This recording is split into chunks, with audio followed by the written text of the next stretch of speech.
Ngayon po tinatalakay na po yung national budget po ng Pilipinas sa House of Representatives. At doon po nagkaroon po ng mainit na bakbakan po sa pagkikipagtalastasan. Etong si Congressman Toby Chanco at yung nakaupo ngayong bagong Committee on Appropriation Head na si Congressman Swansing. So, maraming mga pinupunto si Congressman Toby Chanco bakit parang lumalabas exempted po yung House of Representatives sa proseso kung paano po binabalangkas yung kanilang mga budget. Kasi kung panonoorin po ninyo yung proseso, 'di ba, humaharap po yung mga department head, yung mga secretary sa House of Representatives para po idepensa nila or ilatag nila yung kanilang mga budget kung saan gagamitin, ano yung mga naging programa dun sa naging nakaraang taon, paano nila ginamit yan. So, dinidepensahan nila yung kanilang budget, yung nakaraang budget, tsaka yung bagong budget ngayon. So, bakit ang House of Representatives parang wala tayong naririnig o nakikitang ganun na nangyayari na ang laki-laki ng budget na kanilang kinukuha para sa kanila pero hindi naman ipinapakita kung saan nila nagamit, paano ginamit, ano yung mga pinagamitan. So maraming tanong po yung mga kababayan natin tungkol dito sa pagbalangkas nga ng or paano ginagamit ng House of Representatives yung kanilang budget. Kaya dito nagkasagutan po itong si Congressman Toby Chanco at yung bagong Committee on Appropriation Head na si Congressman Swansing dahil nga hindi makuha o hindi magustuhan ni Congressman Toby Chanco yung mga paliwanag kung bakit hindi na dumaan sa ganung proseso yung House of Representatives. So ito, panoorin po natin itong balitan to kung saan nga po nagkasagutan yung dalawang kongresista tungkol nga po sa proseso ng budget ng House of Representatives. So ito, panoorin po natin, pero syempre bago ang lahat, kung hindi ka pa nakasubscribe or nakafollow sa Makapili TV, baka naman pwedeng pakipindot po muna yung subscribe or yung follow button at the same time, palike and share na rin po ng video, wala naman pong bayad yan, kaya pindot na. So ito, panoorin po natin. Nagkasagutan sina Navotas Representatives Toby Chanco at ilang miyembro ng House Committee on Appropriations sa pagdinig sa 2027 budget ngayong araw. Alamin natin kung anong nangyari sa agenda report ni Isaiah Mirafuentes live mula sa Batasan. Isaiah, ano ang pinag-awayan nila? Hindi na pasado alas 9:30 kanina nga nang simulang talakayin ng House Committee on Appropriations ang pondo national budget o proposed national budget sa susunod na taon. Hanggang sa ngayon, Corina, hindi pa sila tapos sa pagtalakay kaugnay dyan at hindi pa nga umiinit ang talakayan o kasi simula pa lang halos ang talakayan ay may nagsagutan ng ilang mga mambabatas. Umabot ng halos 30 minuto ang sagutan sa pagitan ni Navotas Representative Toby Chanco at ng mga miyembro ng House Committee on Appropriations, partikular na ang chairperson na si Representative Mika Swansing. Di kasi gaya ng ibang ahensya ng pamahalaan, walang pre-plenary hearing na naka-schedule para sa budget ng House of Representatives. Pero nakita ko po yung schedule ng ating budget briefings sa pre-plenary. Wala po doon, hindi po naka-schedule yung House of Representatives. So is there a law that exempts the House of Representatives? In previous years po, there are certain agencies who do not have pre-plenary hearings. They go straight to plenary. So it's not just the House of Representatives. Pero tila hindi. Diba? Yan yung isang nirereklamo ni Toby Chanco na every year po, wala naman pong nangyayaring hindi nasasama sa plenary po yung pagbabalangkas ng budget po ng House of Representatives. Ngayon, ang kinakatwiran ni Congresswoman Swansing, may mga ahensya naman daw ng gobyerno na hindi na dumadaan sa ganung aspeto. Tulad na lang ng Office of the President. Diba? Hindi na nila pinadadaan yan as the sign of ng courtesy nga daw po yan. Pero pagdating sa Vice President, binabalangkas nila yung budget ng Office of the Vice President. So makikita nyo, selected lang po kung sino-sino yung kanilang kailangang busisiin yung budget. At kapag kakampiyan, hindi na kailangan dumaan nga po sa plenary. Kaya yan po yung nirereklamo rito ni Toby Chanco na mas obvious tong House of Representative dahil almost yearly wala pong nangyayaring debate po sa plenary kung paano nga po ginagastos yung kanilang budget. Hindi kumbinsido si Chanco sa naging sagot ni Swansing dahil base na rin sa NEP, mahigit 17 billion pesos ang proposed budget ng Kamara para sa 2027.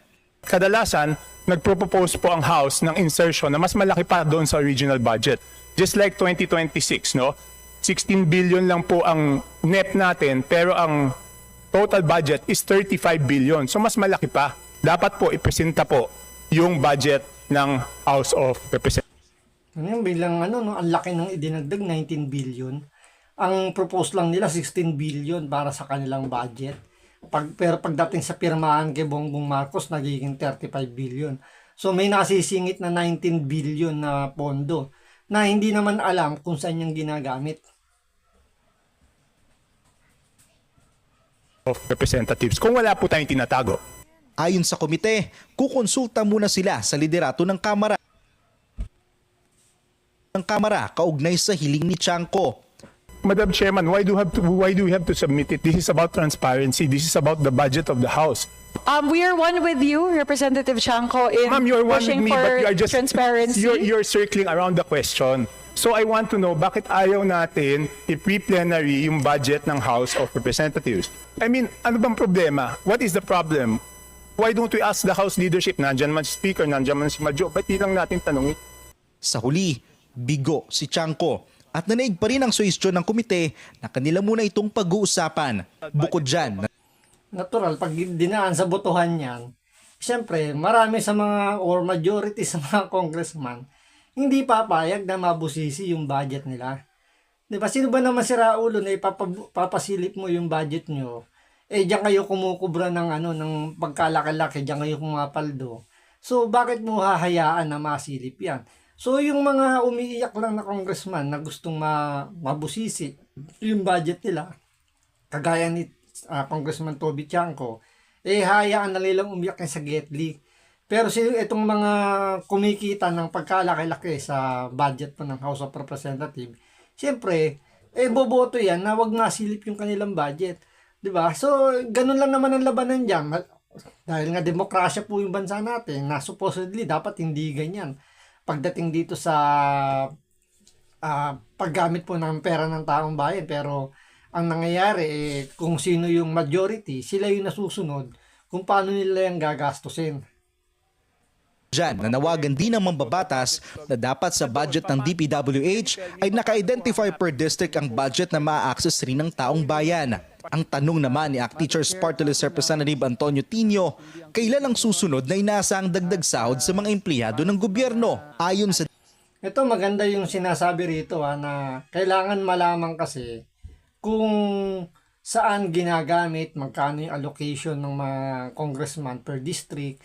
So parang kumbaga dito gusto mangyari nito Chanco, i-itemize yung sa huli, gastos. bigo si Chanco. At nanaig pa rin ang suhestyon ng komite na kanila muna itong pag-uusapan. Bukod dyan, nanawagan din ng mambabatas na dapat sa budget ng DPWH ay naka-identify per district ang budget na ma-access.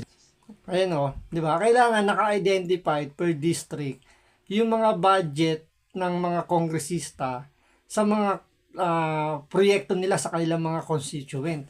Kasi ang nangyayari ngayon, wala tayong alam kung magkano ba yung hawak na budget ng kada kongresista. Kasi imposible naman na walang congressman walang congressman na walang budget. Imposible yan eh. Meron siguro maliliit lang, especially yung mga party list, 'di ba? Na supposedly dapat wala tagang party list na, tanggalin na yan eh. Pero dahil sa saligang batas na yan, nilagyan pa nila yan. Nabibigyan pa ng budget yung mga party list. So, hindi naman natin alam kung magkano, o sila lang din ang nakakaalam kung magkano yung mga hawak nilang budget. Kaya yung mga mamamayang kagaya natin, wala tayong ideya kung magkano ba yung budget na ibinigay o hawak ng ating mga congressman para gastusin sa ating lugar. Halimbawa, sa lugar po ninyo, sino bang congressman nyo, magkano ba yung budget niya, ano ba yung mga proyekto niya, dapat alam din po ninyo kasi siya yung representative ninyo dyan sa House of Representatives, pero nangyayari, parang sikreto sa mga constituent niya kung magkano yung hawak niyang budget. Kaya dito nga pumapasok yung korupsyon. Ngayon, yung sinasabi ni Toby Chanco, maganda yon. Kung malalaman natin kung magkano yung hawak na budget ng mga congressman natin, madali natin makikita kung ito yung ginagamit nga nila sa tama. So, sa palagay ninyo, tama ba yung gustong mangyari ni Congressman Toby Chanco na isa publiko yung mga budget po ng mga congressman per district na mayroong kinalaman sa DPWH sa kanilang mga programa sa ating mga lugar. So, paki-comment down below po kung ano po ang inyong sagot. So, hanggang dito lang po muna. Maraming salamat po sa panonood. Ingat po kayo lagi. God bless.